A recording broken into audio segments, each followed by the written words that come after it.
Señor presidente, el presupuesto general de la Nación es el instrumento de política económica más potente que tiene el gobierno, que tiene el Ejecutivo. Y naturalmente, en la lógica de una política económica, tendría que corresponder ese presupuesto a una visión estratégica de cuál es el rumbo que le quiere dar el gobierno a la economía y de qué manera va a atacar los problemas estructurales de la misma, para saber de qué forma el país puede esperar que va a superar sus problemas estructurales, sus problemas fundamentales económicos y sociales. Este instrumento queda totalmente desvirtuado en la forma como se tramita y como se presenta este presupuesto, en la medida en que no se sabe allí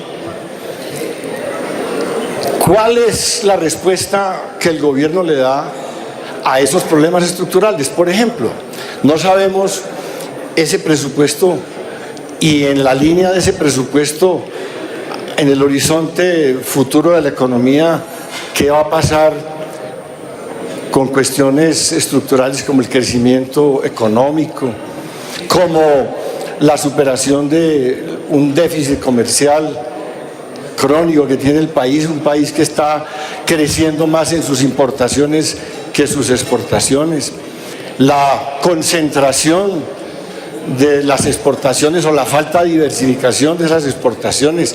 Más del 40% de las exportaciones colombianas son de hidrocarburos. Es el problema de la falta de distribución de los ingresos, la gran concentración de la riqueza en Colombia, uno de los países más inequitativos del mundo. El tema del desempleo, país que está viendo crecer su desempleo a lo largo del tiempo, al paso del tiempo.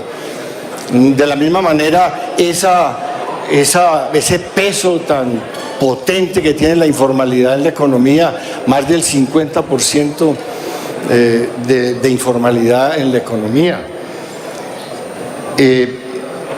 Por supuesto, el gran problema de las violencias y el tema de la paz en este contexto de la vida económica colombiana y de la vida social.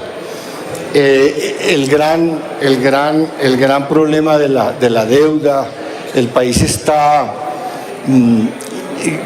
utilizando del presupuesto en la amortización de la deuda una cuarta parte más de lo que invierte en educación, por ejemplo.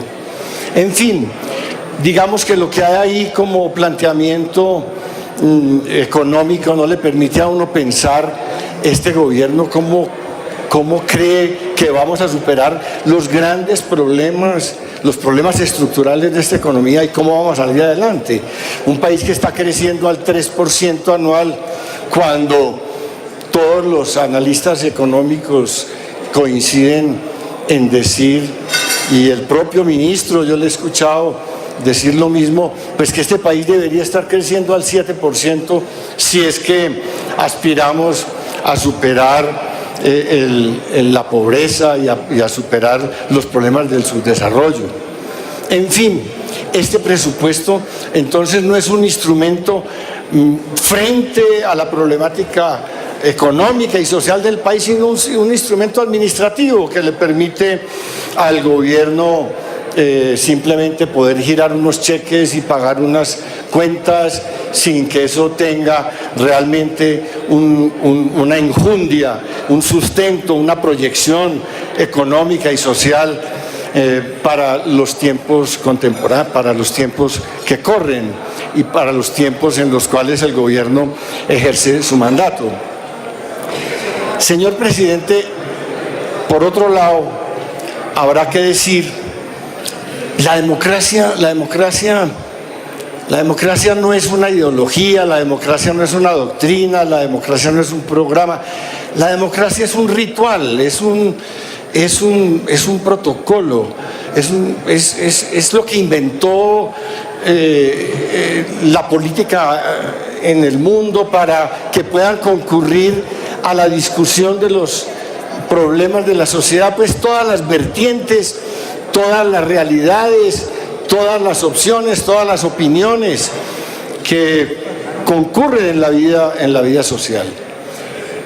Y por supuesto, cuando se habla de la aprobación de leyes tan importantes como esta, pues habrá que decir, hombre, tiene que haber un escenario de comparecencia de todas esas opiniones expresadas aquí en el Congreso, con representación de partidos, de regiones, etcétera.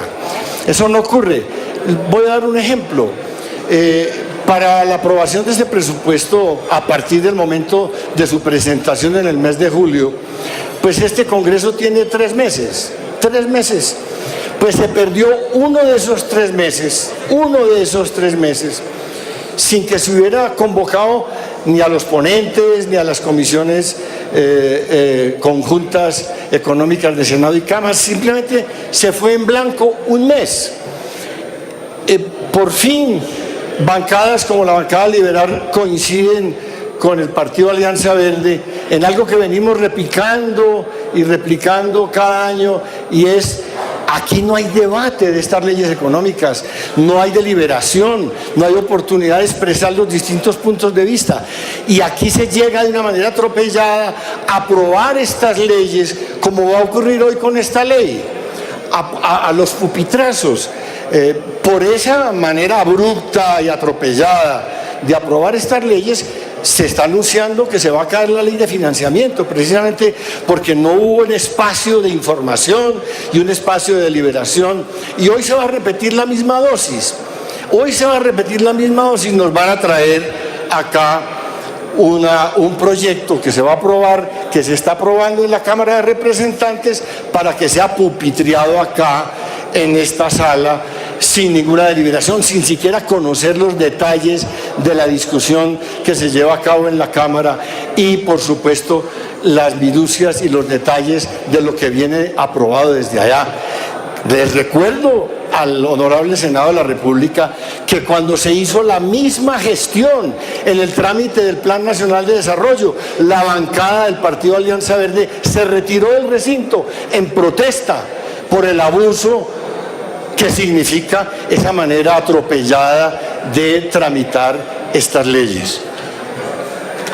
Señor presidente, siempre hemos dicho y lo reiteramos: mientras se siga dando la espalda, se siga desconociendo la importancia que tienen ciertos rubros de inversión social en Colombia, aquí no va a haber esperanzas de desarrollo. Por ejemplo, este proyecto de presupuesto nos presenta una propuesta de invertir en agricultura, en el sector agropecuario, en el rubro de agricultura, un 0.71% del presupuesto general de la nación.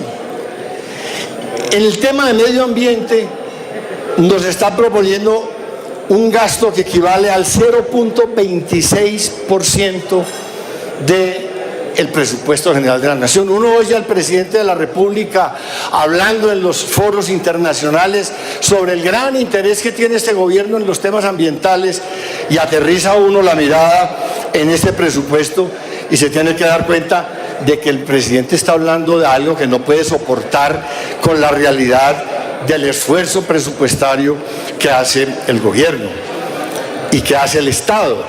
Lo mismo habrá que decir de los rubros, por ejemplo, de ciencia y tecnología e innovación.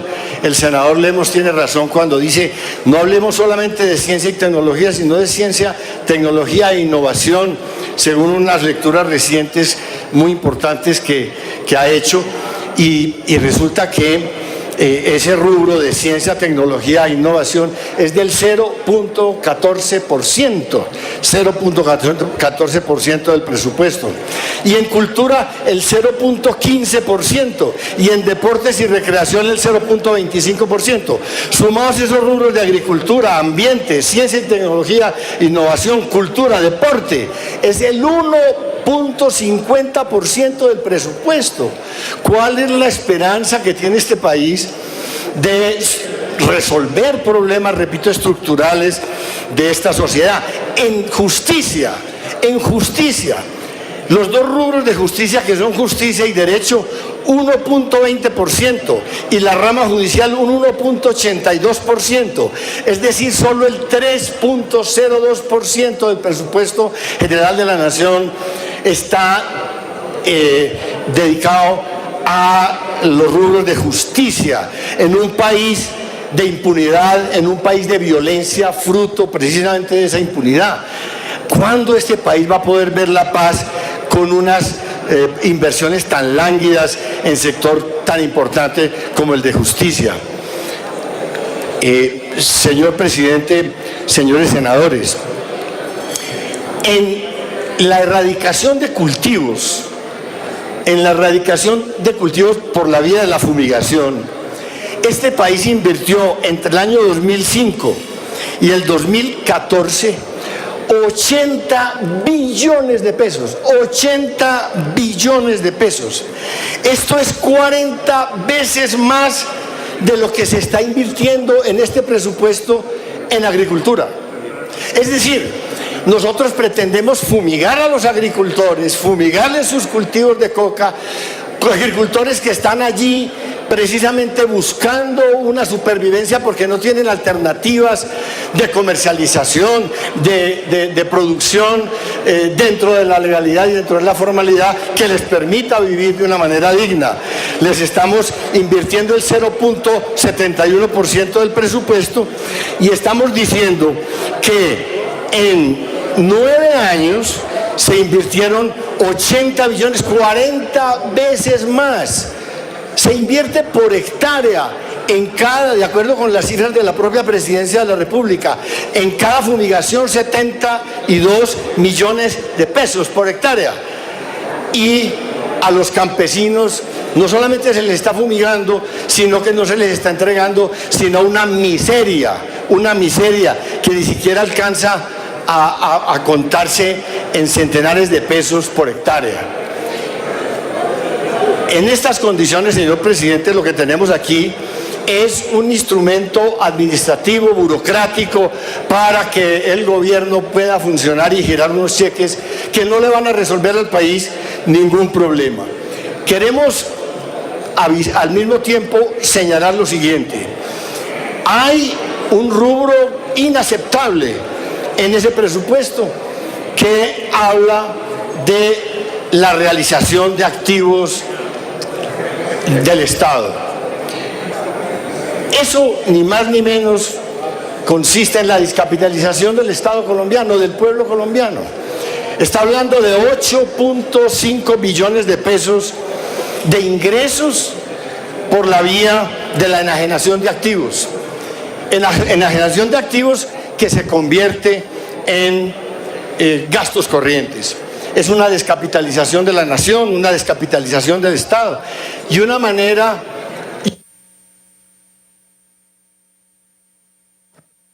Un minuto para que termine, senador. Sí, y una manera, digamos, oculta de mostrar un gran problema en este presupuesto, y es la falta de ingresos de la nación para sostener los gastos del Estado.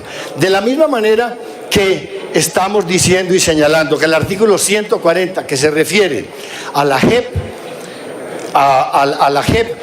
dándole al Ministerio de Hacienda la atribución de distribuir el presupuesto de la JEP y de las distintas unidades de la JEP en el propio presupuesto, no solamente es inconstitucional, sino que es inconveniente y antitécnico.